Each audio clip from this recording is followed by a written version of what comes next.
बिस्मिल्लाहिर्रहमानिर्रहीम। अस्सलाम वालेकुम। बनाते हैं लस्सी और वो भी बनाते हैं स्ट्रॉबेरी लस्सी। तो बनाएं इसको, थोड़ा सा डिफरेंट फ्लेवर होता है। अभी रमज़ान है तो इसमें आप बना कर पिएँ तो आपको एनर्जी भी मिलेगी और इस वक्त जो है स्ट्रॉबेरी चल भी रही हैं तो क्यों ना इसका यूज़ किया जाए। तो हमारे पास 1 कप के लगभग जो है स्ट्रॉबेरी है, 1 कप हमारे पास दही है, 2 टेबल स्पून हमने लिए है शुगर और हमारे पास मिल्क है 1/2 कप। और इसके अंदर हमने थोड़ी सी जो है आइस क्यूब्स यूज़ करनी है। तो सबसे पहले हमने करना क्या है कि हमने जार के अंदर डालना है स्ट्रॉबेरी को। स्ट्रॉबेरी के साथ हमने डाला दही, 1 कप दही हमने डाल दिया।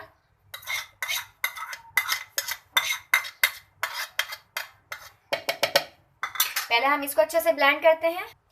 ये देखिए जी, हमने जो है दही को और स्ट्रॉबेरी को जो है ब्लेंड किया। इसके बाद हमने डालनी है शुगर 2 टेबल स्पून। अपने टेस्ट के हिसाब से कम ज़्यादा कर सकते हैं। साथ ही हमने इसके अंदर 1/2 कप डालना है मिल्क और हमने इसको फिर ब्लेंड करना है। और सबसे लास्ट में हमने डालनी है इसके अंदर ये क्यूब्स और इसके बाद हमने इसको फिर ब्लेंड करना है। जो मैंने इसके अंदर मिल्क यूज़ किया था वो भी ठंडा था। तो जी ये हमने लस्सी को कर लिया है तैयार, स्ट्रॉबेरी लस्सी। मैंने इसके अंदर रूह अफ़ज़ा ऐड नहीं किया इसलिए कि मुझे उसका फ्लेवर नहीं चाहिए था। मैं ये जो इसका कलर है नेचुरल स्ट्रॉबेरी का है, आप चाहें तो डाल सकते हैं बट मुझे यही कलर चाहिए था। और देखें आप कितना इजी है। मैंने ग्लास को थोड़ा सा ऊपर जो है जो खोपरा होता है, खोपरा पाउडर, कसा हुआ खोपरा, उससे थोड़ा सा गार्निश कर दिया है। और साथ ही मैंने इसके ऊपर थोड़े से जो हैं कटिंग कर कर चॉप करके स्ट्रॉबेरी को डाल दिया है।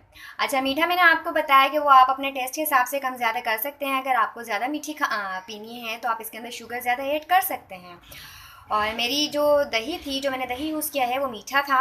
दही खट्टा हो तो आपको डालना पड़ेगा शुगर 2 टेबल स्पून से ज़्यादा। तो आप इसको इस रमज़ान में ज़रूर ट्राई कीजिएगा। हेल्थ के लिए भी अच्छी है, ठंडी ठंडी लस्सी।